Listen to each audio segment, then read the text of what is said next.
Friends, welcome to KK logics and tricks.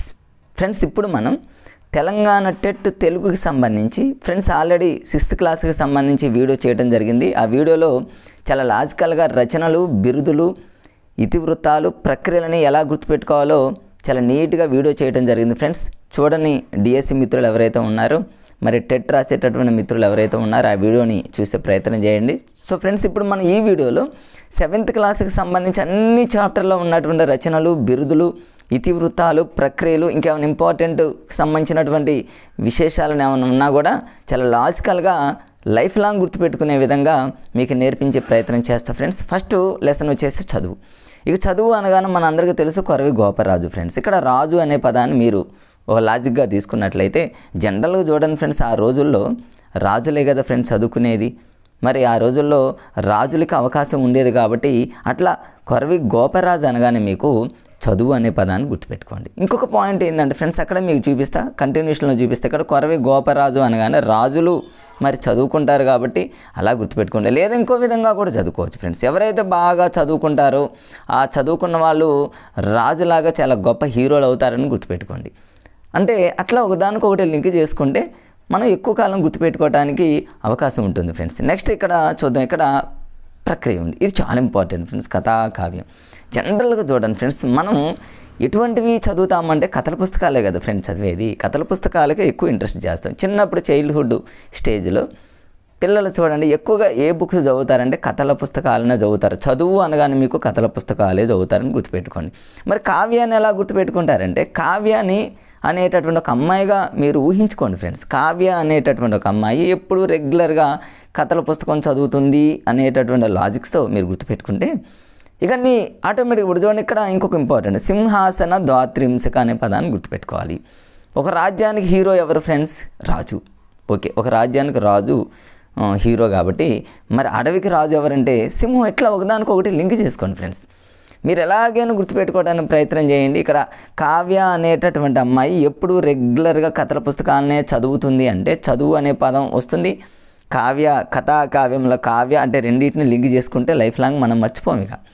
ఇక సింహాసన ద్వాత్రింశిక అనేది ఎలా గుర్తుపెట్టుకున్నారంటే రాజు అనేది కొరవి రాజు, గోపరాజు, రాజు అనే పదం మనకు గుర్తొచ్చింది కాబట్టి ఇక్కడ అడవికి రాజు సింహం కాబట్టి దాన్ని అలా గుర్తుపెట్టుకోవడానికి ప్రయత్నం చేయండి ఫ్రెండ్స్. ఇవి రెండు చాలా ఇంపార్టెంట్. తర్వాత ఇంకొకటి ఇక్కడ ఏముందంటే ఫ్రెండ్స్, 9వ సాలబంజిక ఈ కథను చెప్పింది అనేది ఇంపార్టెంట్. అంటే భోజరాజుకు మరి ఎన్నవ సాలబంజిక ఈ కథను చెప్పింది? 8, 9, 10 అట్లా డిఫరెంట్గా ఇచ్చే అవకాశం ఉంది. గతంలో అడిగాడు కాబట్టి ఫ్రెండ్స్. మరి 9వ సాలబంజిక అనే పదాన్ని మీరు ఎలా గుర్తుపెట్టుకుంటారంటే చదువు అనే దాన్ని మనం లాజిక్గా తీసుకుంటే జనరల్గా చూడండి ఫ్రెండ్స్, 9ని 9th క్లాస్ అనుకోండి. 9th క్లాస్ వరకు యావరేజ్గా చదువుకున్నటువంటి పిల్లలు 10th క్లాస్కి వచ్చిన తర్వాత కొంచెం హార్డ్ వర్క్ చేస్తూ ఉంటారు కాబట్టి 9th క్లాస్ని అలా గుర్తుపెట్టుకోండి ఫ్రెండ్స్. అంటే ఇక్కడ చదువు అనే పదాన్ని మీరు రాజుతో లింక్ చేసుకుంటే బాగా చదువుకున్నాం అనుకుంటే రాజులాగా హీరో అయిపోవచ్చు. ఎలా చదవాలి అంటేనేమో రాజు ఎలా రాజ్యానికి హీరోనో అడవికి రాజు సింహం కాబట్టి సింహంతో లింక్ చేసుకొని సరిపోతుంది. కావ్య అనేటటువంటి అమ్మాయి రెగ్యులర్గా కథల పుస్తకం చదువుతుంది కాబట్టి కథా కావ్యం అనేది గేయ ప్రక్రియకి అలా వస్తుంది. ఇక సింహం అంటేనేమో సింహాసన ద్వాత్రింశిక. 9th క్లాస్ అనే దాన్ని మీరు లింక్ పెట్టుకుంటే 9వ సాలబంజిక అనే పదం గుర్తొస్తుంది ఫ్రెండ్స్. ఇక దీంతో చదువుకి సంబంధించి రిపీట్గా రివిజన్ చేయాల్సిన అవసరం లేదు. జస్ట్ మన మైండ్లో అలా ఫిక్స్ చేసుకుంటే 4 ఆప్షన్లు ఈజీగా మనం పెట్టేయచ్చు ఫ్రెండ్స్. నెక్స్ట్ లెసన్ చూద్దాం. ఈ కొరవ గోపరాజుకు సంబంధించి ఇంతకంటే ఏమీ లేవు ఫ్రెండ్స్. మీరు చూడండి, అవే మేజర్గా మనకి ఎగ్జామ్లో రిపీటెడ్గా అడుగుతున్నవి, కన్ఫ్యూజ్ చేసేటటువంటి పాయింట్స్ ఫ్రెండ్స్. నెక్స్ట్ లెసన్ వచ్చేసి 2వ లెసన్, అది నాయనమ్మ. ఇక నాయనమ్మకి సంబంధించి ఏముండదులే కానీ దీని మరి ప్రక్రియ ఇంపార్టెంట్. నాయనమ్మ అనగానే చూడండి ఇక్కడ చిన్న హాస్యంగా మనం గుర్తుపెట్టుకోవచ్చు. నాయనమ్మ అనేది ఏంటంటే ఇతివృత్తం అనేది జనరల్గా ఫ్రెండ్స్ పెద్దలకు చూడండి, ఇక్కడ ఒక పాయింట్ ఇచ్చాడు, పెద్దలకు ఎటువంటి అపకారం చేయకూడదని వారి పట్లగా. అంటే ఇతివృత్తం అనేది ఒక లెసన్ ఆటోమేటిక్గా ఇచ్చినప్పుడు ఫ్రెండ్స్ ఒక 80%, 90% మనం ఆప్షన్ల ద్వారా క్యాచ్ చేయొచ్చు. కాబట్టి ఇతివృత్తం మనం పెద్ద కన్ఫ్యూజ్ చేయదు, ఎక్కడో 1 or 2 తప్ప. ఎక్కువగా కన్ఫ్యూజ్ అయ్యేది మాత్రం ప్రక్రియలే. అందుకని ఎగ్జామినరు ప్రక్రియల మీద ఈ మధ్యకాలంలో ఫోకస్ పెడతాను అనమాట. ప్రక్రియను మాత్రం పర్ఫెక్ట్గా నేర్చుకునే ప్రయత్నం చేయండి ఫ్రెండ్స్. ప్రతి సెషన్లో కన్ఫామ్గా బిట్ వస్తుంది. రైట్, ఇప్పుడు దీనికి సంబంధించి మరి కథానిక అనే పదాన్ని మనం గుర్తుపెట్టుకోవాలి. నాయనమ్మ అనేటటువంటి పాఠం రేపు ఎగ్జామ్లో ఏ ప్రక్రియకి చెందింది అంటాడు ఫ్రెండ్స్. కథ అంటాడు, కథానిక అంటాడు, గేయ ప్రక్రియకి చెందింది అంటాడు, గేయ కావ్యం అంటాడు, కథా కావ్యం అంటాడు. మనం కన్ఫ్యూజ్ అయ్యేటటువంటి ఛాన్సెస్ ఉన్నాయి ఫ్రెండ్స్. కథాకావ్యం అనేది ఇంతకుముందు మనం చదువుకున్న చదువు. కథాకావ్యం అంటే కావ్య అనేటటువంటి అమ్మాయి కథలో రెగ్యులర్గా చదువుతుందని గుర్తుపెట్టుకోండి ఫ్రెండ్స్. లైఫ్లో మనం మర్చిపోం. మరి ఇక్కడ కథానికానంలో నాయనమ్మ, దీన్ని ఎలా కథానికని విడదీయండి ఫ్రెండ్స్. దీన్ని మామూలుగా జనరల్గా అట్లా హాస్యంగా మనం విడదీస్తే కథ ప్లస్ ఇక అనుకోండి. కథ ప్లస్ ఇక అంటే నాయనమ్మ మనకు కథలు చెప్తుంటే మనం చిన్నప్పుడు ఏం చేస్తాం, రోజు అదే కథ చెప్తుంది అనుకోండి ఫ్రెండ్స్. నాయనమ్మ ఇక కథ ఇక ఆపు, రోజు ఆ 7 చేపల కథైనా ఆపు అంటాం కదా ఫ్రెండ్స్ హాస్యంగా. కథలు ఇక ఆపు నాయనమ్మ అంటే ఇక్కడ కథానిక అంటే నాయనమ్మ గుర్తుకు రావాలి మనకు. అంటే కథలో ఇక ఆపు, రోజు ఇదే కథ అన్నట్లు హాస్యంగా గుర్తుపెట్టుకుంటే ఇక మనం లైఫ్లో మర్చిపోం ఫ్రెండ్స్. రేపు ఆ లాజిక్కే మన విజేతగా నిలబెడుతుంది. కాబట్టి మనకు అనుకూలంగా ఇలా తయారు చేసుకోవాలి ఫ్రెండ్స్. ఇట్లా ఇది ఒకటి గుర్తుపెట్టుకోండి కథానికానంలోనే. ఓకే ఫ్రెండ్స్, నెక్స్ట్ ఈ లెసన్ ఎందుకంటే ఏమీ లేదు. శతకాలం మీద రెగ్యులర్గా ప్రతి సెషన్లో తెలంగాణనే కాదు ఫ్రెండ్స్, ఏపీలో కూడా 2 రాష్ట్రాలలో శతకాలం మీద బిట్స్ అడుగుతుండు. ఒక్కటే గుర్తుపెట్టుకోండి ఫ్రెండ్స్, మనల్ని ఎగ్జామినర్ ఎక్కడ కన్ఫ్యూజ్ చేయాలనుకుంటాడంటే కన్ఫ్యూజ్గా ఉన్న చోటే కన్ఫ్యూజ్ చేస్తాడు. ఈజీగా జనరల్గా అందరికీ తెలిసిని ఉన్న వాడి చోట ఎగ్జామినర్ వాడి జోలికి పోడు. ఎందుకంటే రెగ్యులర్గా మనం చదువుతాం కాబట్టి. కన్ఫ్యూజ్గా ఉన్నవి ఇక మనం మామూలుగా చదివేసి వదిలిపెడతాం చూసారా, అక్కడే ఎగ్జామినర్ దాన్ని పట్టుకొని బిట్ ఇవ్వడానికి ప్రయత్నిస్తారు. కాబట్టి ఆ ఛాన్స్ మనం ఎగ్జామినర్కి ఇవ్వకూడదు ఫ్రెండ్స్. ఇప్పుడు శతక శోధకు సంబంధించి ఇది శతక ప్రక్రియకు సంబంధించింది, అదంతా అవసరం లేదు. దీంట్లో సుమతి శతకం అంటే అందరికీ తెలుసు, బద్దెన నిన్న ఆల్రెడీ 6th క్లాస్లో కూడా వచ్చింది ఫ్రెండ్స్. ఇక్కడ నీతి శాస్త్ర ముక్తావళి అంటే ఎవరైనా నీతి తప్పారనుకోండి బద్ద తీసుకొని కొట్టడమే అని మీకు 6th క్లాస్లో ఉన్నటువంటి శతకాలు చెప్పా ఫ్రెండ్స్, ఆల్రెడీ వచ్చింది. సుమ అంటే యాంకర్తో మీకు లింక్ చేసి చెప్పాను. ఇక దాశరథి శతకం అనేది మనందరికీ తెలుసు, ఆల్రెడీ దాశరథి కరుణాపయోనిధి అనే సాంగ్ ఉంది. కంచర్ల గోపన్న ఇది పర్ఫెక్ట్గా తెలిసిందే. కాబట్టి పర్ఫెక్ట్గా తెలిసిన వాడికి కోర్స్ అవసరం లేదు ఫ్రెండ్స్. కష్టంగా ఉంటాయి చూసారు, వాటిని ఇట్లాంటివి ఏమి అడగడు ఎగ్జామ్లో. దీన్ని 10 సార్లు చదవని అవసరంలా. కన్ఫ్యూజ్గా ఉంటే చూసారా, వాటిని పర్ఫెక్ట్గా చదువుకోవాలి, లాజికల్గా చదువుకోవాలి. చూడండి మూడోది నరసింహ శతకం మరియు నృకేసరి శతకం ఈ రెండింటికి సంబంధించి కాకుత్సం శేషప్ప కవి చాలా ఇంపార్టెంట్ ఫ్రెండ్స్. దీన్ని మీరు ఎలా గుర్తుపెట్టుకోండి, నరసింహాలో సింహం గుర్తుపెట్టుకోండి ఫ్రెండ్స్. కాకుత్సకంలో కాకులను గుర్తుపెట్టుకోండి. అంటే ఒక జంతువుని ఒక పక్షితో లింక్ చేశాడు ఇక్కడ. రేపు ఎగ్జామ్లో నరసింహ అనేటటువంటి పదం ఇస్తే మ్యాచింగ్లో కానీ ఎక్కడైనా సింహం అనగానే మీకు కాకి గుర్తుకు రావాలి. అంటే సింహం మీద కాకి వాలిందని గుర్తుపెట్టుకోండి. జనరల్గా అట్లా హాస్యంగా అనమాట. ఇప్పుడు కవి కోకిల అనేది ఒకటి వస్తుంది ఫ్రెండ్స్. కవి కోకిల అనే బిరుదు ఎవరిదంటే గుర్రం జాషువా. అక్కడ గుర్రం మీద కోకిలలు వాలాయి. అక్కడ మీకు చెప్తా ఫ్రెండ్స్, అది మన లాస్ట్ టైము చాలా సెషన్లలో అడిగినటువంటి బిట్టు. మరి గుర్రం జాషువాకి సంబంధించినటువంటి చాలా ఇంపార్టెంట్. కోకిలలు గుర్రం మీద వాలాయి. ఇక్కడ సింహం మీద వాలింది ఏంటంటే ఫ్రెండ్స్ కాకులు చాలా నిజాయితీగా ఉంటాయి ఫ్రెండ్స్, చాలా ధర్మంగా ఉంటాయి ఫ్రెండ్స్. కాకులు చూడండి ఎక్కడైనా ధర్మంగా ఉంటాయి కాబట్టి వాటికి మనం పిండాలు పెడతాం. దాని మీద మూవీ కూడా వచ్చిందో మనందరికీ తెలుసు, చాలా బాగా ఆడింది ఆ మూవీ కూడా. కాకులు చాలా ధర్మంగా ఉంటాయి కాబట్టి ధర్మపురి రామాయణం అని గుర్తుపెట్టుకోండి ఫ్రెండ్స్. అది నరసింహ అంటేనేమో సింహం అనేది అందులోనే ఉంటుంది కాబట్టి సింహం అనగానే మీకు కాకులు అనే పదాన్ని గుర్తుపెట్టుకోండి ఫ్రెండ్స్. ఈ ఏదైనా సరే ఇక్కడ మరి మీరు ఇంకా చూడండి ఫ్రెండ్స్, ఇందులో ఉన్న ధర్మపురి అనంలోనే చాలా ధర్మంగా ఉంటాయని గుర్తుపెట్టుకోండి.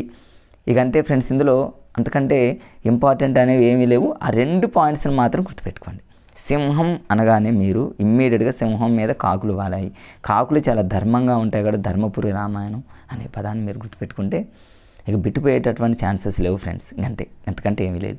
తర్వాత వేమన శతకం. వేమన అనంలోనే మనకు పిక్ చూస్తేనే మనకు అర్థం అవుతుంది ఫ్రెండ్స్. ఆటోమేటిక్గా వేమన సహజ కవి. చూడండి సహజంగా మనం వేమన అంటే ఏంది అలా చూడండి ఎట్లా ఉన్నాడు మనందరికీ తెలుసు కదా. సహజ కవి, మనం పుట్టినప్పుడు ఎలా అయితే ఉన్నామో సహజంగా అలానే ఉన్నాడు అన్నట్టు హాస్యంగా గుర్తుపెట్టుకోండి ఫ్రెండ్స్. సహజ కవికి సంబంధించి ఇంకొకరు కూడా ఉన్నారు ఫ్రెండ్స్. పోతన, నేను ఎక్కడే రాశాను, పోతన అంటే వర్షం అలా వస్తుంది పడుతుంది, వర్షం పోతుంది. అంటే వర్షం అనేది వానమామలయ వరదాచార్యులు అక్కడ పోతన బాల్యానికి సంబంధించి మీకు చెప్పా ఫ్రెండ్స్. పోతనను కూడా మన సహజ కవి అంటాం. పోతన్న సహజంగా పోతుంటారు, సహజంగా వస్తుంటారు. పోతన్న అంటే వెళ్తున్న, గోయింగ్ అట్లా అనుకోండి ఫ్రెండ్స్. అది సహజ కవి, సహజంగా పోతుంటారు. వేమన అంటే సహజ కవి. మనం పుట్టినప్పుడు ఎలా అయితే పుట్టాము, అలానే చనిపోయినప్పుడు ఎలా అయితే ఉంటామో అలానే ఉండేటటువంటి వ్యక్తులు ఏమంటారు, సహజంగా ఉండే వ్యక్తులు. కాబట్టి సహజ కవి వేమన, పోతన అన్నట్టు గుర్తుపెట్టుకోండి ఫ్రెండ్స్. ఇట్లా హాస్యంగా ఇట్లా ఈజీగా గుర్తుపెట్టుకునే ప్రయత్నం చేయండి ఫ్రెండ్స్. ఇక్కడ నగ్న సత్యాలు శతకం రావి కంటే రామయ్య గుప్తా.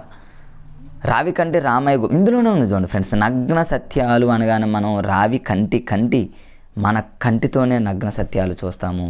నగ్న సత్యాలు అనగానే మనకు కన్ను గుర్తు రావాలి. మూడవ నేత్రం, త్రినేత్రం అంటారు కదా ఫ్రెండ్స్. త్రినేత్రం అంటే గౌతమేశ్వర, గౌతమి ప్లస్ ఈశ్వరుడికి మూడు కళ్ళు ఉన్నాయి కదా ఫ్రెండ్స్. అట్లా రేపు గౌతమేశ్వర శతకాన్ని రాసింది ఎవరు, రచన చేసింది ఎవరు అన్నారు అనుకోండి ఫ్రెండ్స్. ఈశ్వరుడికి మూడో కన్ను ఉంటుంది కాబట్టి రావి కన్నుతో గుర్తుపెట్టుకోండి నగ్న సత్యాన్ని ఫ్రెండ్స్. అట్లా ఇంకా చూడండి అన్నీ వస్తాయి అనుకున్నటువంటి బిరుదులు మొత్తం కూడా. రేపు నగ్న సత్యాలు అనగానే ఫ్రెండ్స్ కన్ఫ్యూజ్ కాకుండా మీరు నగ్న సత్యాలను మన కన్నుతోనే చూస్తాము. ఈశ్వరుడు గౌతమేశ్వరుడు, గీతామృతం అని గుర్తుపెట్టుకోండి. గీతామృతం అంటే ఏంది అంటే ఒక అమృతం లాంటిది మనకు కన్ను. త్రినేత్రం, మూడవ నేత్రం మనకు అమృతం లాంటిది. వరద గోదావరి, ఇప్పుడు మనం ఏడుస్తూ ఉన్నప్పుడు మన ఈ కన్నీరు అనేది ఒక వరదలాగా వస్తుంది అనుకోండి ఫ్రెండ్స్. వరద గోదావరి అనేటటువంటి రచన చేసింది ఎవరని రేపు అడిగాడు అనుకుని మ్యాచింగ్లో కన్ఫ్యూజ్ అవుతాం. ఇది ఎక్కడ ఉంది, ఇది ఎక్కడ. జస్ట్ ఇప్పుడు చదువుతాం, ఇప్పుడు గుర్తుంటుంది. లాజిక్గా గుర్తు పెట్టుకోకపోతే ఎన్నో పుస్తకాలు కదా ఫ్రెండ్స్, మనం చదవాల్సిన పుస్తకాలు ఎన్ని బిట్స్ చదవాలి, ఎన్ని పుస్తకాలు చదవాలి, ఇది పోతుంది. ఒక 2 రోజుల్లోనే ఇది మర్చిపోతాం. అంత ఛాన్స్ మనం ఇవ్వకుండా ఉండాలంటే లాజిక్. వరద అంటే వరదలాగా కన్నీరు వస్తుంటుంది కాబట్టి కన్నే రావి కంటి. మరి వరకవిగా మంత్రకోట వేమనగా ఈ 2 పాయింట్స్ ఇంపార్టెంట్ ఫ్రెండ్స్. చాలాసార్లు ఎగ్జామ్లో అడిగినటువంటి వరకవిని ఎలా గుర్తుపెట్టుకుంటారు ఫ్రెండ్స్? చాలా ఈజీ, చాలా లాజిక్. మీ గతంలో చాలా దీని పెద్ద కన్ఫ్యూజ్ కాదు. వరకవిలో రావి కంటిలో చూడండి ఫ్రెండ్స్, మిడిల్లో ఉన్న 2 లెటర్స్ చూడండి. రావి కంటిలో మిడిల్లో ఉన్న 2 లెటర్సే ఆ నేమ్ అనమాట. మిడిల్లో ఉన్న 2 లెటర్స్ ఏమన్నా వీకా అని ఉంది కదా ఫ్రెండ్స్. వీకా ఉంది కదా, వీకా అంటేనేమో వర అంతేగా. రావి కంటి రేపు వరకవి అనగులోనే అనగులోనే వీక. రావి కంటిలో మిడిల్ 2 లెటర్సే సరిపోయింది వరకవిగా. ఇక మంత్రకోట వేమన అనగులోనే వరకంటి మూడవ నేత్రం తెరిస్తే ఆ మంత్రకోటాలు అన్నట్టు మంత్రాలు జపం చేయటం అట్లా. త్రినేత్రం ఈశ్వరుడు అనగానే మీకు మంత్రకోట వేమనగా అన్నట్టు. మంత్రకోట వేమన అనగా మళ్ళీ వేమనని ఆప్షన్లు ఇస్తే పెట్టొద్దు ఫ్రెండ్స్. వేమన సహజ కవిది వేరే అయిపోయింది. మరి వరకవి అనగులోనే అందులోనూ ఉంది రావి కంటిలో మిడిల్ 2 లెటర్స్ ఉన్నాయి కాబట్టి వరకవి అని గుర్తుపెట్టుకోండి ఫ్రెండ్స్. అట్లా గౌతమేశ్వరుడు అంటేనేమో ఈశ్వరుడు అని గుర్తుపెట్టుకోండి ఫ్రెండ్స్. వరద గోదావరి అంటేనేమో వరదలాగా కన్నీరు. హాస్యంగా ఎన్నైనా గుర్తుపెట్టుకోవచ్చు ఫ్రెండ్స్. తర్వాత శ్రీనివాస బొమ్మల శతకం, ఇది కూడా ఎగ్జామ్లో ఇవన్నీ ఎగ్జామ్లో అడిగినవి ఫ్రెండ్స్. ఖచ్చితంగా రేపు తెలంగాణ టెట్ ఎగ్జామ్ రాయబోతున్నటువంటి మరి మిత్రులు మీరు గమనించండి. రేపు ప్రతి సెషన్లో ఈ శతకాల మీద రావచ్చు. ఇక్కడ కన్ఫ్యూజ్గా ఉన్నటువంటి ఏరియా దగ్గరే ఎగ్జామ్లో రెడీగా కూర్చొని ఇవ్వటానికి రెడీగా ఉంటాడు కాబట్టి మనం ఆ ఛాన్స్ వాళ్ళకి ఇవ్వకుండా ఉండేటటువంటి ప్రయత్నం చేద్దాం ఫ్రెండ్స్. ఇక్కడ శ్రీనివాస బొమ్మల శతకం. బొమ్మలు చూడండి, పిల్లలు బొమ్మలు ఆడుకుంటారు. బొమ్మల్ని ఆడిపించమంటారు బొమ్మలతో పిల్లలు తల్లిదండ్రులని. అట్లా గుర్తుపెట్టుకోండి. ఆడపి చంద్రమౌళిని గుర్తుపెట్టుకోండి. కవి శశాంక అంటేనేమో శంఖం అని గుర్తుపెట్టుకోండి. పిల్లలు శంఖం తీసుకొని ఊదుతూ ఆడుకుంటూ ఉంటారు, ఎంజాయ్ చేస్తూ ఉంటారని గుర్తుపెట్టుకోండి ఫ్రెండ్స్. తర్వాత వేములవాడ రాజరాజేశ్వర శతకం అనగానే మీకు రాజరాజేశ్వర శతకం అనగానే అట్లా ఒక రాజరాజేశ్వరి టెంపుల్ ఉంది కదా ఫ్రెండ్స్. అక్కడికి వెళ్ళి పిల్లలు ఏం చేస్తారు, పిల్లలు ఆ బొమ్మలు కొనుక్కొని ఆడుకుంటారు. టెంపుల్కి వెళ్తే పిల్లలు ఏం చేస్తారంటే బొమ్మలన్నీ తీసుకొని ఆడిపించమంటుంటారు, ఆడుకుంటూ ఉంటారు. కాబట్టి అట్లా గుర్తుపెట్టుకోండి ఫ్రెండ్స్. రామాయణం అనగానే చూడండి ఫ్రెండ్స్. రామాయణానికి సంబంధించి రాముడు, సీత, లక్ష్మణుడు రకరకాల ఇట్లా ఉంటారు కదా ఫ్రెండ్స్. మరి అవన్నీ కూడా బొమ్మలు ఉంటాయి కదా, బొమ్మలతో ఇట్లా తోలు బొమ్మలతో ఆడిస్తూ ఉంటారు కదా, అవన్నీ కూడా అదే ఆడపు చంద్రమౌళి. అట్లా గుర్తుపెట్టుకోండి ఫ్రెండ్స్. ఇవన్నీ కూడా అంతే. తర్వాత చూడండి ఫ్రెండ్స్, నెక్స్ట్ శ్రీ యాదగిరి లక్ష్మీ నృసింహ శతకం. యాదగిరి అనగానే గిరి అంటే మనందరికీ తెలుసు కదా ఫ్రెండ్స్. గిరి అంటే కొండల మీద అంటే యాదగిరి లక్ష్మీ నరసింహస్వామి టెంపుల్ ఉంది, మనందరికీ తెలుసు, ఫేమస్ తెలంగాణలో. మరి గిరి అనగానే ఫ్రెండ్స్ అక్కడ గిరి అనగానే ఫ్రెండ్స్, గిరి అంటే కొండ మీద. ఆ కొండ మీద ఏం చేస్తారంటే ధూపాట అంటేనేమో ధూపం పెడతారనుకుంటున్నాను ఫ్రెండ్స్. ధూపం పెడతారంటేనేమో ఒక దీపం వెలిగిస్తారని గుర్తుపెట్టుకోండి ఫ్రెండ్స్ ఆడవాళ్ళు. ఎందుకంటే మంచి మరి అష్టైశ్వర్యాలు కలగాలని, సంపన్నం కలగాలని, కుటుంబం బాగుండాలని ధూపం పెడతారు. ఎక్కడ పెడతారు? యాదగిరి లక్ష్మి అంటే గిరి మీద ఏం చేస్తారంటే ధూపం పెడతారనుకోండి ఫ్రెండ్స్. అంతే, అంతకంటే మనం దాన్ని బైహార్ట్ చేయాలి ఫ్రెండ్స్. ధూపాడి సంపత్ కుమారాచార్య యాదగిరి లక్ష్మి జనరల్గా చదివితే ఈ రోజు వరకే గుర్తుండొచ్చేమో నాకు తెలిసి. మళ్ళీ రివిజన్ చేయాలి, మళ్ళీ షార్ట్ నోట్స్ తయారు చేయాలి, మళ్ళీ రివిజన్ చేయాలి. ఇదంతా అవసరంలా. చాలామంది ఇలా లాజికల్ చదువుతారు, ఈజీగా జాబ్ కొట్టుకుంటారు ఫ్రెండ్స్. అట్లా చదువుకోవాలి ఎప్పుడైనా. ఇట్లా ధూపం పెడతారు కాబట్టి. ఎందుకంటే మంచి అమ్మ జ్ఞాపకాలు అనగానే అందరూ తెలిసి కృష్ణమూర్తి యాదవ్ ఫ్రెండ్స్, కృష్ణమూర్తి యాదవ్. ఇవన్నీ మీకు ఫ్రెండ్స్ ఒక ర్యాపిడ్ రివిజన్గానే చెప్తున్నా ఫ్రెండ్స్. ఫాస్ట్గా ఎందుకు వెళ్తున్నానంటే ఆల్రెడీ చదువున్నారు కాబట్టి ఒక ర్యాపిడ్ రివిజన్గా చేస్తే మీ మైండ్లో ఫిక్స్ అవుతుంది. రేపు ఎగ్జామ్లో ఎలాంటి బిట్టు ఎటు తిరిగి అడిగినా కూడా మీరు పెడతారనేటటువంటి ఆశతో మీకు ఒక ర్యాపిడ్ రివిజన్గా మొత్తం ఫాస్ట్గా వెళ్తున్నాను ఫ్రెండ్స్. ఇక్కడ కృష్ణమూర్తి యాదవ్. ఓల్డ్ సినిమాలో కృష్ణ చూడండి friends. Krishna dialogue, famous dialogue ఉంది ఒకటి, ఫేమస్ డైలాగ్ ఉంది ఫ్రెండ్స్. అమ్మా అంటాడు. అమ్మ అనగానే వాళ్ళమ్మ మరి కృష్ణ వైపు చూస్తుంది ఫ్రెండ్స్. కృష్ణ వైపు చూసి ఇక్కడ ఆ గేయ ప్రక్రియకి సంబంధించి ఇక్కడ చూపిస్తుంది. చెప్తా చూడండి ఫ్రెండ్స్ ఎలా గుర్తుపెట్టుకోవాలో. వచన కవితకి సంబంధించి ప్రక్రియ, గేయ ప్రక్రియ కాదు ఫ్రెండ్స్, వచన కవిత అనేటటువంటి ప్రక్రియకి చెందిందనమాట. కృష్ణ ఓల్డ్ సినిమాలో అమ్మ అనగానే వాళ్ళ అమ్మ పేరు కవిత అనుకోండి ఫ్రెండ్స్. కవిత వాళ్ళ అమ్మ ఏముంటుందంటే, ఏనా వచ్చేనా, నీ దగ్గరికి వచ్చేనా, నన్ను పిలుస్తాను, నువ్వేంది అనుకోండి అంతే కాసేపు. కృష్ణ ఎప్పుడైతే అమ్మ అన్నాడో ఆ కవిత అనేటటువంటి అమ్మ వచ్చేనా అంటుంది ఫ్రెండ్స్. అంటే వచ్చిన కవిత లేదా వచ్చేసా నాన్న నీ దగ్గరికి, కృష్ణ నీ దగ్గరికి వచ్చేసా, కనీసం అలా అనుకున్న మనకు వచ్చిన కవిత అనేటటువంటి ప్రక్రియ వస్తుంది, గుర్తుంటుంది, ఖచ్చితంగా ఎగ్జామ్లో పెడతాం. రేపు ఎగ్జామ్లో రావచ్చేమో ఫ్రెండ్స్. ఇది చాలా ఇంపార్టెంట్, ఇది తెలంగాణలో. అట్లా చదువుకోండి ఫ్రెండ్స్.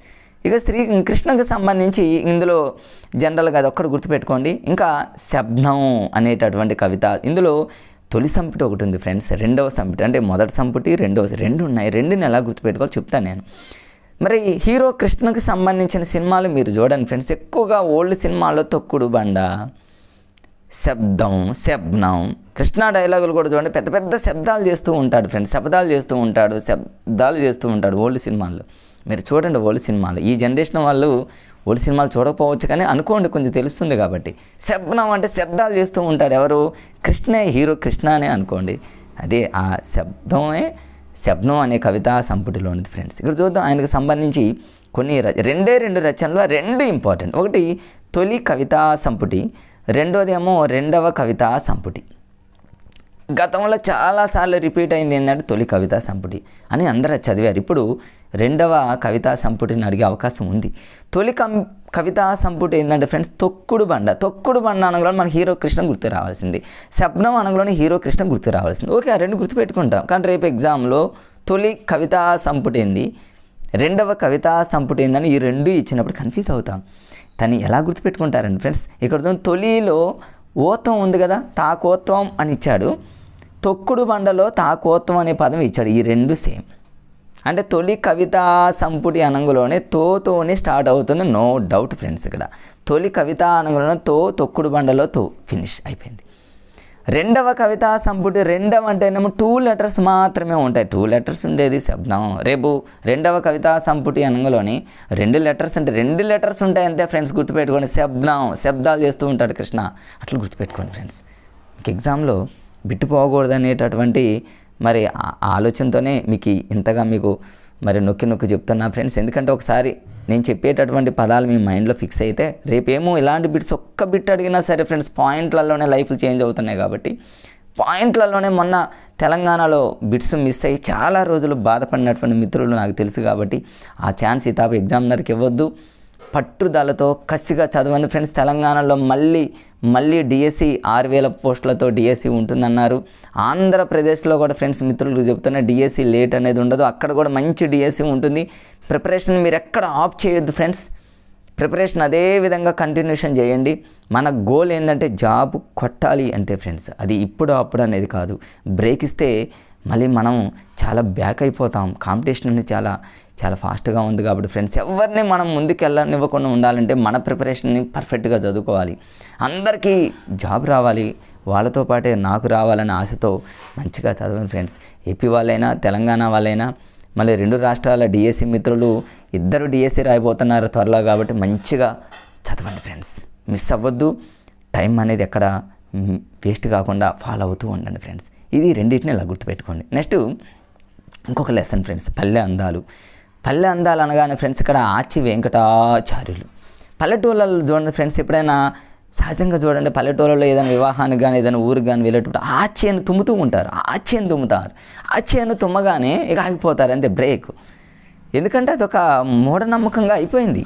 రేపు ఆచి వెంకటాచార్యులు అని ఎటువైపు మ్యాచింగ్ లెసన్లు పేరిస్తే మాత్రం ఆచేను తుమ్మేది ఇక్కడ పల్లెటూళ్ళలోనే అని గుర్తుపెట్టుకోండి ఫ్రెండ్స్. అట్లా అవన్నీ ఉండేవి పల్లెటూళ్ళలో సహజంగా. ఆంధ్ర అయినా తెలంగాణ 2 రాష్ట్రాల్లో కామన్గా అలాంటివి జరుగుతూనే ఉంటే మనందరికీ తెలుసు ఫ్రెండ్స్. ఇక్కడ దీనికి సంబంధించి ఇక్కడ మరి కావ్య అనేటటువంటి అమ్మాయి ఉంది ఫ్రెండ్స్. పల్లెటూరులో కావ్య అనేటటువంటి అమ్మాయి ఏమనుకుంటుందంటే మా ఊరికి వెళ్దాము, హాలిడేస్ వచ్చినాయి, మరి మంచిగా మరి మా ఊరికి వెళ్దామన్న టైంలో బయలుదేరుతున్న టైంలో ఆచ్యం ఎవరు తుమ్మారు ఫ్రెండ్స్. ఆచ్యం అని ఎవరైతే తుమ్మారో వెంటనే ఆ అమ్మాయికి ఆగిపోయి తర్వాత వెళ్ళింది. ఎందుకు వెళ్ళింది? మా ఊర్లో బుర్రకథలు ఉంటాయి. మా ఊర్లో బుర్రకథలు ఉంటాయంటేనేమో ఆండాల బుర్రకథ. మా ఊళ్ళో రాగమాల మంచి అంటే పల్లెటూళ్ళలో చూడండి రాగాలు, సాంగ్స్, డప్పులు చాలా బాగుంటాయి. మా ఊరు అనేది చాలా అద్భుతంగా ఉంటుంది. ఏకశ్వాస ప్రబంధం అనేది. అంటే మా ఊరికి వెళ్దామన్న సమయంలో కావ్య బయలుదేరిన సమయంలో ఆచ్యాన్ని తుమ్మారు అనుకోండి ఫ్రెండ్స్. అంతే ఇక అందులో పాయింట్స్ ఏమున్నాయి ఫ్రెండ్స్, అన్నీ వచ్చేసినాయి. మీకు అర్థమైంది అనుకుంటున్నా ఫ్రెండ్స్. ఇక నెక్స్ట్ వచ్చేసి ప్రేరణ అనేది చాలా పవర్ఫుల్ చాప్టర్. దీని మీద ఖచ్చితంగా బిట్ రావాల్సిందే. ఎందుకంటే డాక్టర్ ఏపీజే అబ్దుల్ కలాం, రేపు డాక్టర్ ఏపీజే అబ్దుల్ కలాం అన్న షార్ట్ కట్లు ఇవ్వడు. ఆయన పూర్తి పేరు అడిగాడు. ఆయనకు సంబంధించిన రచన ఏంటి, ఇవన్నీ చాలా ఇంపార్టెంట్ పాయింట్స్ ఉంటాయి. దాని జనరల్గా ఏంటంటే ఆత్మకథ. ఇది ఏ ప్రక్రియకి చెందిందంటే ఆత్మకథ. ఇప్పుడు డాక్టర్ ఏపీజే అబ్దుల్ కలాం మన రాష్ట్రపతిగా పనిచేసి, ఒక శాస్త్రవేత్తగా పనిచేసి, చాలా అద్భుతంగా పనిచేసినటువంటి రాష్ట్రపతుల్లో ఒకరని మనకు తెలుసు.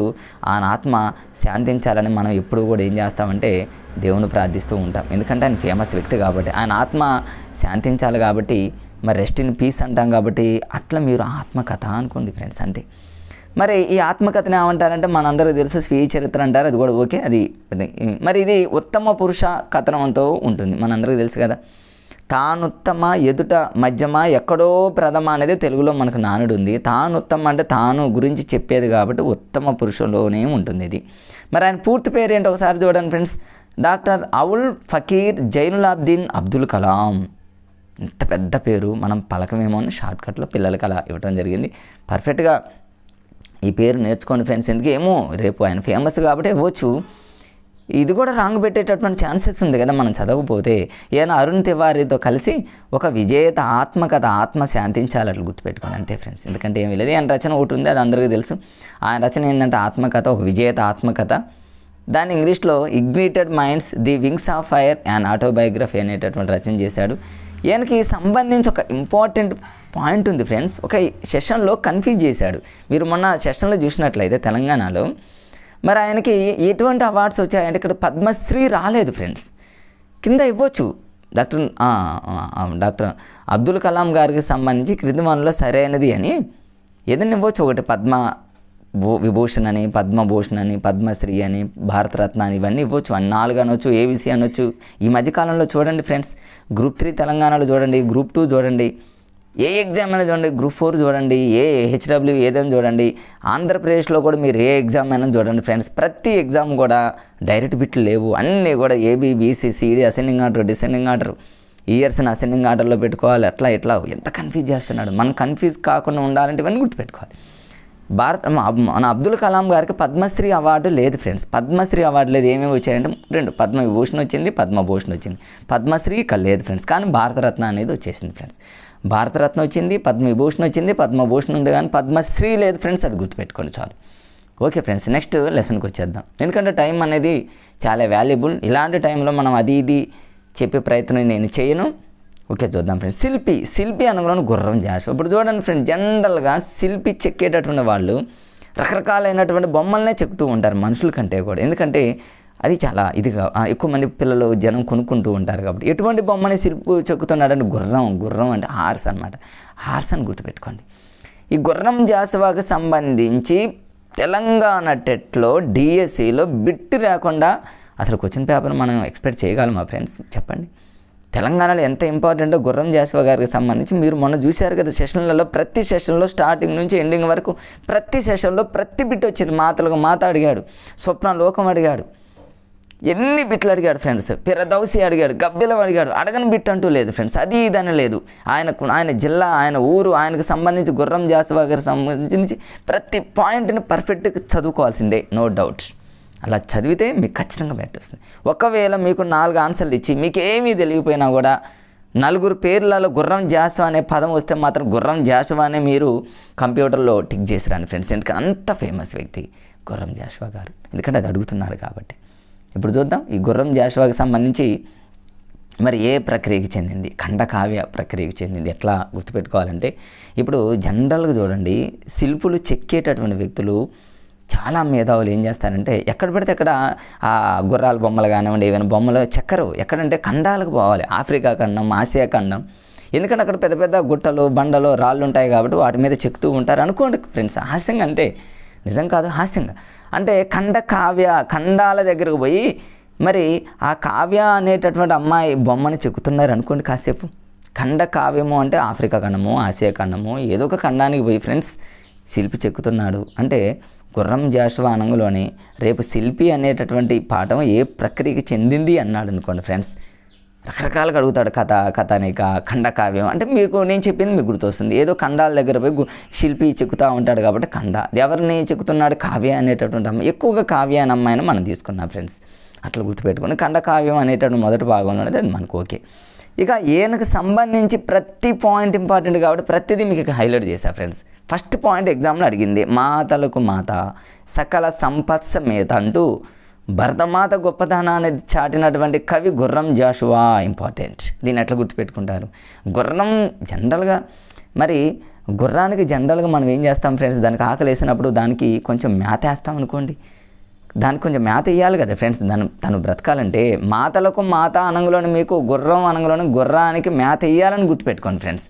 గుర్రానికి మేత ఇవ్వాలి కాబట్టి అది మాతలకు మాత అయ్యింది. రేపు ఎగ్జామ్లో అడిగాడు మొన్న, చాలామంది రాంగ్ పెట్టినటువంటి అది. మరి ఈ బిట్టు నాకు జనరల్గా అయితే ఈ మాతలకు మాత అనేటటువంటి పదానికి మేత అనేటటువంటి కోడు మరి మా మిత్రుడు, నా క్లాస్మేటు, నాతో పాటు డిఎస్సి రాసి 2008 డిఎస్సిలో మా రూమ్మేట్లో అందరికీ వచ్చింది కానీ తనకి ఎక్కడికి రాలేదు.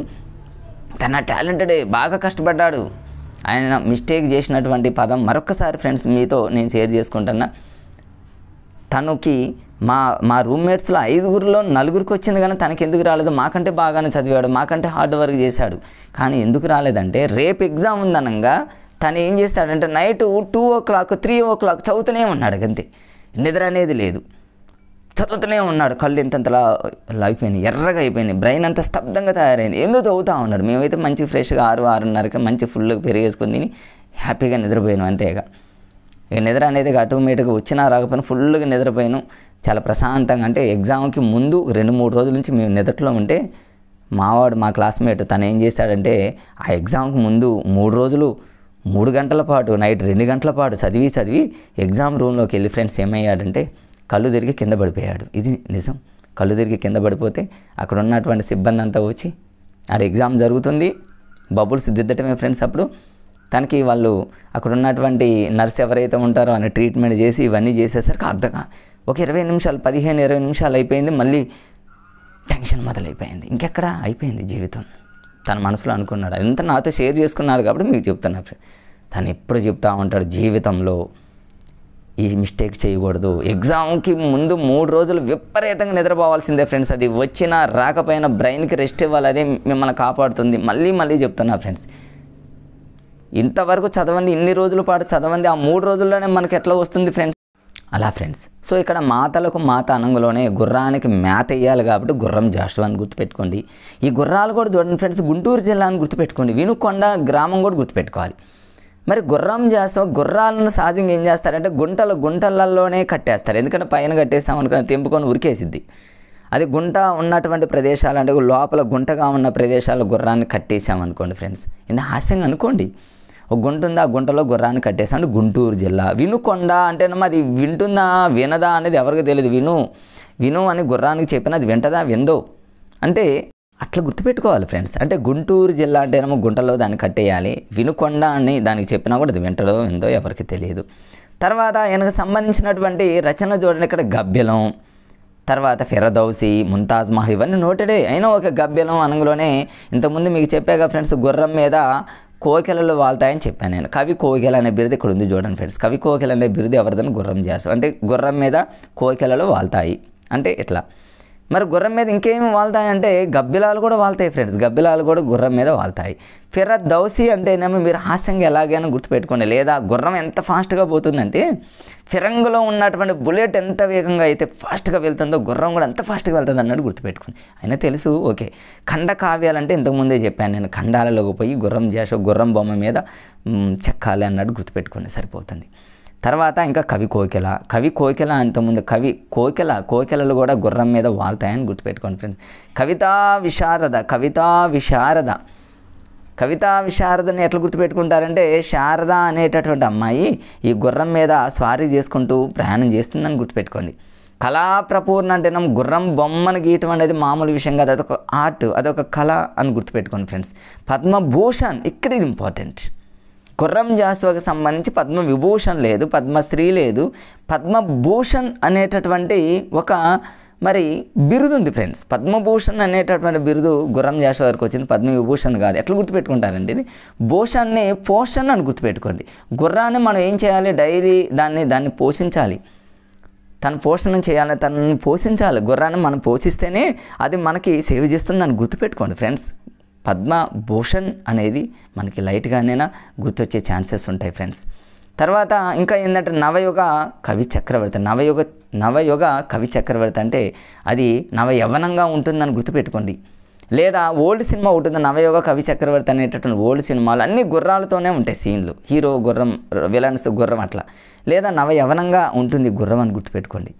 మధుర శ్రీనాథ అంటేనేమో అసలు ఆ గుర్రం మీద మనం ప్రయాణం చేస్తే ఎంత అద్భుతంగా ఉంటుంది ఫ్రెండ్స్, అట్లా గుర్తుపెట్టుకోండి. ఇంకా కొన్ని రచనలు ఇక్కడ మిస్ అయ్యాయి చూడండి ఫ్రెండ్స్. ఇక్కడ గబ్బెలం అయిపోయింది, ఫిరదౌస్ అయిపోయింది, ముంతాజ్ మహల్ మనం చూడాలి అంటే ముంతాజ్ మహల్ని మనం చూడాలి అంటే ఖచ్చితంగా గుర్రం మీద ప్రయాణం చేయాల్సిందే, లేదా గుర్రం అంత వేగంగా వెళ్ళాల్సిందని గుర్తుపెట్టుకోండి.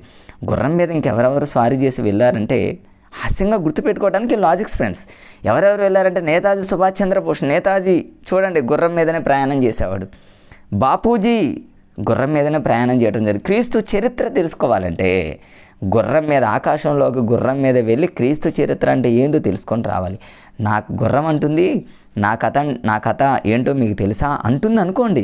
స్వప్న కథ మనం అప్పుడప్పుడు మన కళలు వస్తూ ఉంటాయి, గుర్రం మీద ప్రయాణం చేస్తున్నట్టు, గుర్రం యొక్క ఆకాశంలో ఎగురుతున్నట్లు. ఈ క్రొత్త లోకంలోకి వెళ్ళాలంటే గుర్రం మీదనే వెళ్ళాలి. ఇట్లా హాస్యంగా ఫ్రెండ్స్. మీరు చూడండి ఇప్పుడు నేతాజీ అనంగులోనే మీకు చెప్పిన మాటలు గుర్తొస్తాయి. నేతాజీ గుర్రం మీద వెళ్తున్నట్టు, బాపూజీ గుర్రం మీద వెళ్తున్నట్లు. క్రీస్తు చరిత్ర అంటేనేమో క్రీస్తు చరిత్ర తెలుసుకోవాలంటే గుర్రం మీద హార్స్ మీద ప్రయాణం చేయాలి. స్వప్నలోకం నా కథ హార్స్ అంటుంది, నా కథ ఏంటో మీకు తెలుసా అని. నవయుగ చక్రవర్తి నవయవనంగా ఉండేది హార్స్. మధుర శ్రీనాథ అంటేనేమో గుర్రం మీద ప్రయాణం చేయటం, ఆ మధురమే చాలా గొప్ప అన్నమాట. ముంతాజ్ మహల్ అలాంటి వాటిని చూడాలంటేనేమో గుర్రం. గబ్బిలం అంటేనే గబ్బిలాలు గుర్రం మీద వాళ్తాయి. కవి కోకిలలు గుర్రం మీద వాళ్తాయి. మాతలకు మాత, గుర్రానికి మేత వేయాలి. గుంటలో మనం గుర్రాన్ని కట్టేయాలి. గుంటూరు జిల్లా విను అంటే మనం అంటాం, విను గుర్రాన్ని విను మీకు చెప్పినట్టు అనేది వింటదో విందో తర్వాత సంగతి. ఇట్లా హాస్యంగా ఇంకేమన్నా మనం మర్చిపోయేటటువంటి ఛాన్సెస్ ఉందా ఫ్రెండ్స్? మీరు మర్చిపోకూడదు, ఖచ్చితంగా మీకు బిట్స్ రావాలనేటటువంటి ఉద్దేశంతో ఇంతగా నొక్కి చెప్తున్నాం ఫ్రెండ్స్. మీరు కొంచెం మరి ఇబ్బంది అనిపించినా కూడా దాన్ని లాజికల్గా నేను చెప్పే పాయింట్స్ని మరి నోట్ చేసుకునే ప్రయత్నం చేయండి. ఒకసారి నోట్ చేసుకుంటే లైఫ్లో మీరు మర్చిపోయేటటువంటి ఛాన్సెస్ ఉండవు ఫ్రెండ్స్. నెక్స్ట్ లెసన్ చూద్దాం. మరి గ్రామాలలోని వేడుకలు, క్రీడా వినోదాలు. అనంగలోని దేవులపల్లి రామానుజాలు గారు. మరి గ్రామాలలోని వేడుకలు, క్రీడా వినోదాలు అనగానే ఫ్రెండ్స్ దేవులపల్లి రామానుజన్ రావు గుర్తు రావాలి. దీన్ని ఎట్లా గుర్తొస్తుందంటే గ్రామాల్లో సహజంగా చూడండి వేడుకలు కానివ్వండి, క్రీడా వినోదాలు అంటే ఇప్పుడు సహజంగా చూడండి సీతారాముల కళ్యాణం ప్రతి గ్రామంలో జరుగుతూనే ఉంటుంది ఫ్రెండ్స్. ఓల్డ్ డేస్లో మరి ఈ సీతారాముల కళ్యాణం ఎట్లాంటి గ్రామాల్లోని వేడుకలు ఇలాంటివి జరిగేటప్పుడు ఆ రోజుల్లో టీవీలు కూడా చాలా తక్కువ, రేడియోలు ఎక్కువగా ఉండేవి. ప్రతిదీ మన రేడియోలోనే వినేవాళ్ళం. 10 గంటలకి వివాహం జరుగుతుంది, ఇట్లా సంబరాలు జరుగుతున్నాయి అన్నట్టు మనం ఆ సాంగ్స్ వింటాం, ఆ మ్యూజిక్ సిస్టాన్ని వినేవాళ్ళం. అంటే రేడియో ప్రసంగం ద్వారానే వినేవాళ్ళం. అంటే దీని యొక్క ప్రక్రియ ఏంటంటే ఫ్రెండ్స్, రేడియో ప్రసంగం. అట్లా గుర్తుపెట్టుకోండి. అంటే దేవులపల్లి రామానుజరావు అనగలోనే దేవుడు గురించి ఇదంతా ఉంది కాబట్టి దేవుడు అనే పదాన్ని మీరు లింక్ చేసి గుర్తుపెట్టుకోండి ఫ్రెండ్స్. ఇందులో ఉన్నటువంటి ఒక గేయ చూడండి, ఇందులో గేయం అంటాను సారీ ఫ్రెండ్స్, ఇందులో ఉన్న ప్రక్రియ ఏంటంటే రేడియో ప్రసంగం అనేటటువంటి ప్రక్రియకి చెందింది. అంటే రేడియోల ద్వారా అదంతా కూడా మనం ఆ ప్రసంగాల ద్వారా వినేవాళ్ళం కాబట్టి అట్లా గుర్తుపెట్టుకోండి. ఈ దేవులపల్లి రామానుజరావుకి సంబంధించి మరి చాలా ఇంపార్టెంట్ ఉన్నాయి ఫ్రెండ్స్. మొన్న టెట్ డిఎస్సిలో చాలా బిట్స్ అడిగాడు. ఇందులో 1946లో 1946ను కూడా గుర్తుపెట్టుకోవాలి ఫ్రెండ్స్. శోభ అనేటటువంటి ఒక సాహిత్య మాసపత్రికను ప్రారంభించింది ఎవరంటే దేవులపల్లి రామానుజరావు. ఇక దేవుడు అనే పదంతో మీరు లింక్ పెట్టుకోండి ఫ్రెండ్స్. గాడ్తో లింక్ పెట్టుకుంటే శోభ అంటేనేమో మనం దేవుని నమ్ముకుంటే మన శుభం జరుగుతుంది కదా, శుభం జరుగుతుంది కాబట్టి శోభ అని గుర్తుపెట్టుకోండి. ఒకవేళ అట్లా ఇంకేదైనా ఒక కార్యక్రమం ఒక మన విలేజ్లో అంటే 1946ని ఎట్లా గుర్తుపెట్టుకుంటామంటే స్వాతంత్రానికి పూర్వం 1 year బ్యాక్ అని గుర్తుపెట్టుకోండి. 1947 కంటే ముందు ఒక 1 year గుర్తుపెట్టుకోండి, 1946 అట్లా గుర్తుపెట్టుకోండి. దాదాపుగా అయితే మర్చిపోయేటటువంటి ప్రయత్నం అనేది అందులో ఉండదు. ఇంకా మరి దేవుడి కార్యక్రమం కానివ్వండి, దేవుడు ఊరేగింపు అలాంటి జరుగుతున్న టైంలో మనం ఏం చేస్తామంటే చూడండి, పచ్చ తోరణం అంటే ఇంటి ముందు మరి అవన్నీ కట్టుకోవడం, మామిడాకులు తోరణాలు అంటాం కదా ఫ్రెండ్స్, అట్లా పచ్చ తోరణాలు కడతాము. సారస్వత నవనీతం అంటేనేమో సరస్వతీ దేవి నిలయంలాగా మన ఇంటిని అలంకరించుకుంటాం. తెలుగు సాహిత్యం అంటేనేమో అది మన తెలుగు సాంప్రదాయం. అది వేగు చుక్కలు అంటేనేమో ఆడవాళ్ళు ముగ్గులు వేస్తూ ఉంటారు, చుక్కలు పెడుతూ ఉంటారు. తెలంగాణ జాతీయోద్యమం ఇది చాలా ఇంపార్టెంట్. మన తెలంగాణ జాతి, తెలంగాణకు సంబంధించినటువంటి జాతి మొత్తం కూడా ఆ రోజు ఈ విధంగా ఉంటారని గుర్తుపెట్టుకోండి ఫ్రెండ్స్. ఇవన్నీ కూడా గుర్తుపెట్టుకోండి. ఏదైనా ఒక ఉత్సవం మన గ్రామంలో జరిగితే అది ఎన్ని సంవత్సరాల పాటు గుర్తుంటుందంటే 50 సంవత్సరాలు అంటే 50-50 అని గుర్తుపెట్టుకోండి ఫ్రెండ్. 50-50 అంటే మీకు ఈజీగా గుర్తుంటుంది. 20-20 బిస్కెట్స్ లాగా 50-50 బిస్కెట్స్ లాగా 50 సంవత్సరాలు నువ్వు రేపు 55, 56, 58 అనుకుంటే ఎగ్జామ్లో ఇస్తే కన్ఫ్యూజ్ అవుతాము.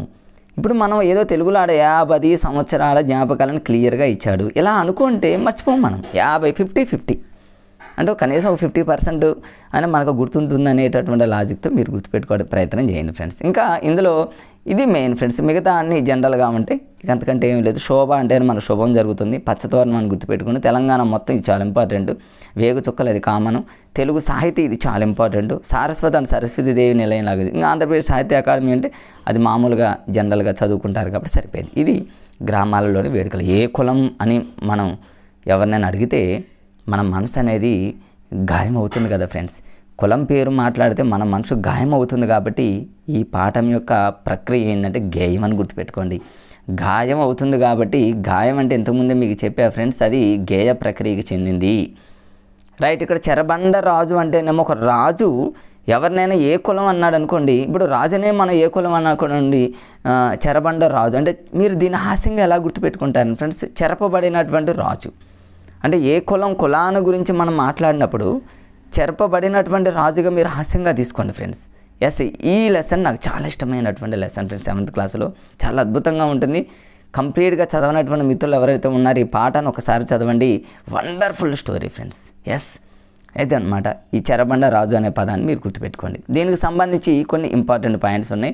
మరి ఇది ఆల్రెడీ చెప్పా ఫ్రెండ్స్, ఇది గేయ ప్రక్రియ. కులం గురించి మాట్లాడితే మన మనసు గాయపడుతుంది కాబట్టి గేయ ప్రక్రియకి చెందిందని గుర్తుపెట్టుకోండి.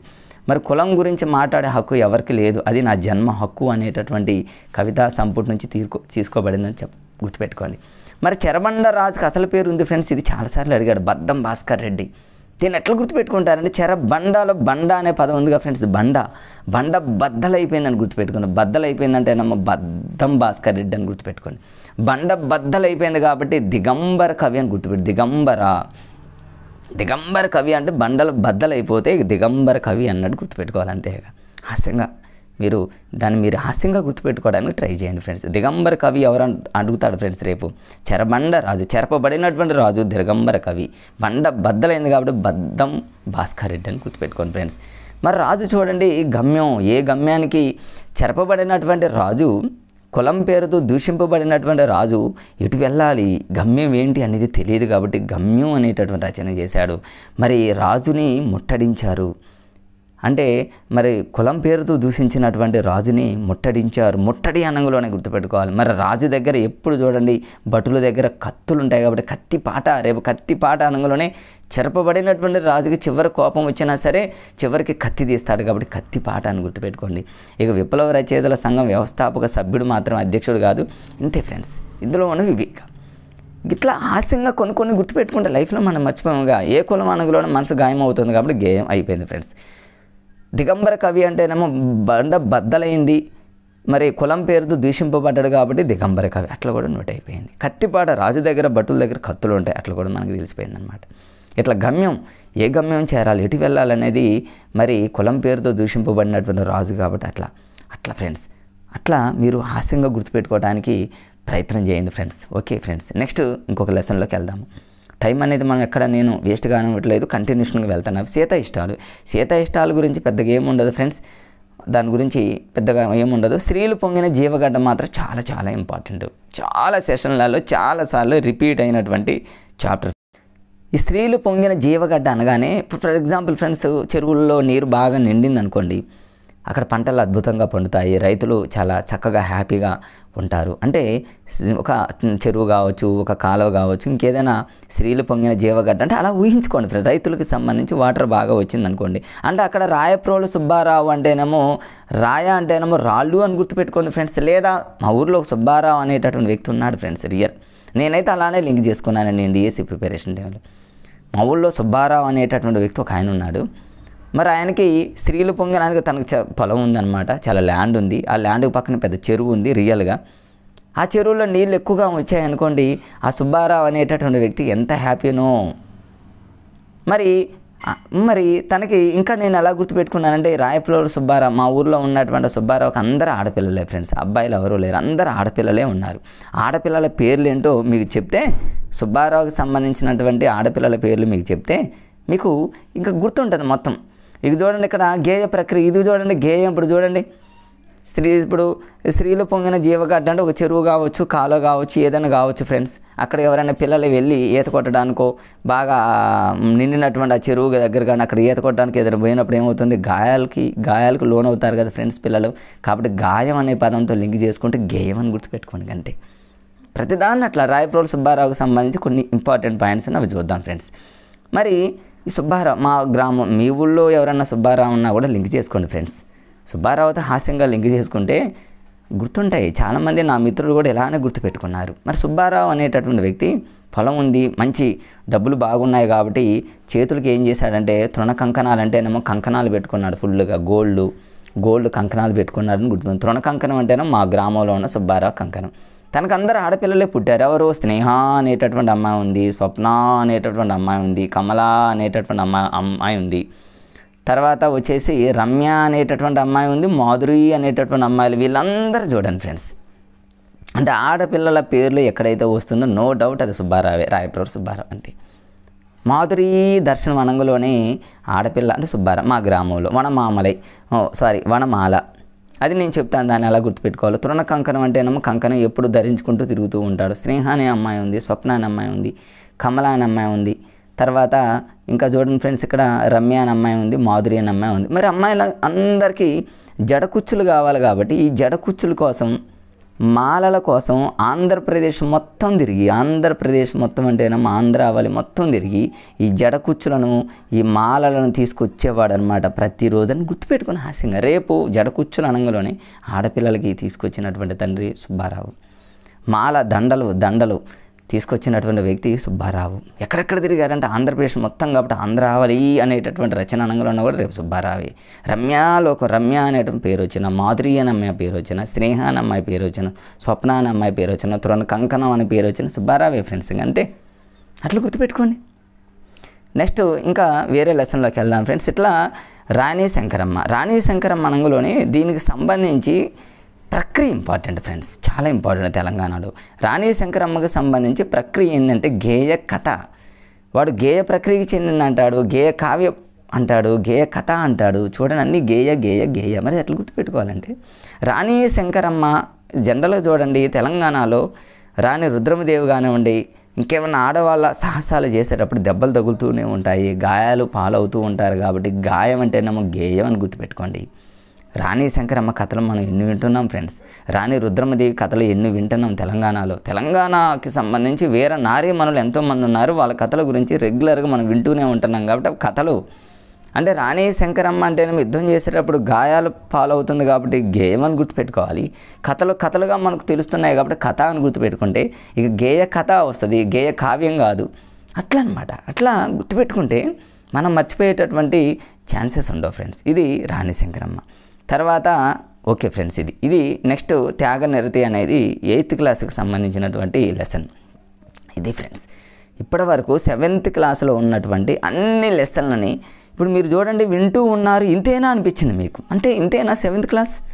మీకు ఇంకా అన్నీ చదువున్నారు ఫ్రెండ్స్. తెలియనటువంటి ఒకటి అరా కూడా ఈ వీడియోతో మీకు క్లారిటీ వచ్చిందని నేను అనుకుంటున్నాను ఫ్రెండ్స్. ఎట్లానే ఇదే విధంగా నెక్స్ట్ కంటిన్యూషన్లోనే ఇప్పుడు త్యాగనిరతి ఫ్రెండ్స్. ఇదంతా కూడా ఇది సముద్ర ప్రయాణం.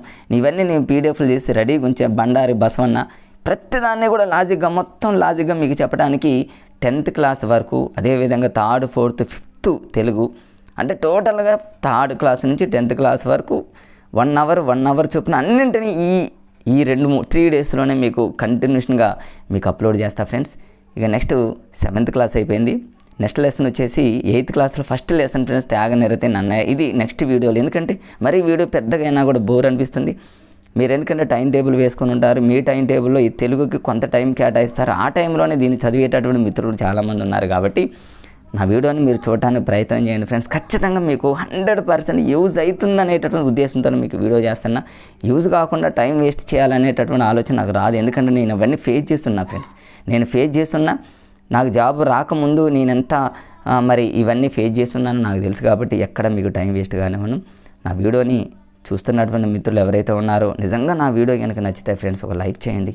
మీరు లైక్ చేస్తే నాకు చాలా హ్యాపీ. అదేవిధంగా ఫ్రెండ్స్కి కూడా షేర్ చేయండి. సబ్స్క్రైబ్ మాత్రం చేసుకోండి ఫ్రెండ్స్. ఖచ్చితంగా మీ వీడియోలు కంటిన్యూషన్గా వస్తాయి. నాకు ఇప్పుడు హాలిడేస్ ఉన్నాయి కాబట్టి హాలిడేస్లో మీకు అన్ని విధాలుగా మీకు ఉపయోగపడేటటువంటి కన్ఫ్యూజ్గా ఉన్న వీడియోలన్నింటినీ మీకు అప్లోడ్ చేస్తాను. మరొక వీడియో కోసం మరి ఇది చూస్తూ ఉండండి ఫ్రెండ్స్. మరొక వీడియోని మీకు వెంటనే అప్లోడ్ చేస్తాను. Okay, bye friends. ఉంటా ఫ్రెండ్స్.